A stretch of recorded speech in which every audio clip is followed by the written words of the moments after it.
અને પવન બહુ જ ફૂંકાણો છે તે 50% કમ સે કમ માલ ખરી પડ્યો છે. તો મિત્ર, અમારું કહેવાનું એમ થાય છે કે સરકાર ખેડૂતોને સહાય કરે તો અમારા ગરીબ મજૂર માટે સહાય થાય કે ન થાય, એટલું કરો તો સરકારને અમારી વિનંતી છે. 4 મહિનાથી છે અને એમાં અમને માવઠા અને વરસાદ જેવાથી અમને ખૂબ જ નુકસાન થાય છે. એટલું અમારે સરકારને કહેવું છે કે અમને કંઈ સહાય આપો. જો ખેડૂતોને આપે છે તો અમને કેમ નથી આપતા? અમને પણ સહાય કરો, એટલી મારી વિનંતી છે.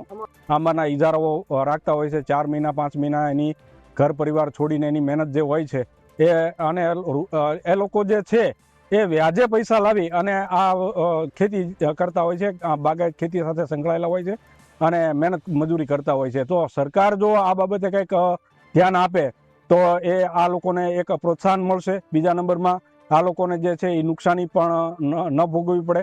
એટલા માટે જો સરકાર જો આ બાબતે કોઈ પણ પ્રકારના યોગ્ય પગલાં લે તો એ ખરેખર મજૂર માટે ખૂબ સારું ગણાશે.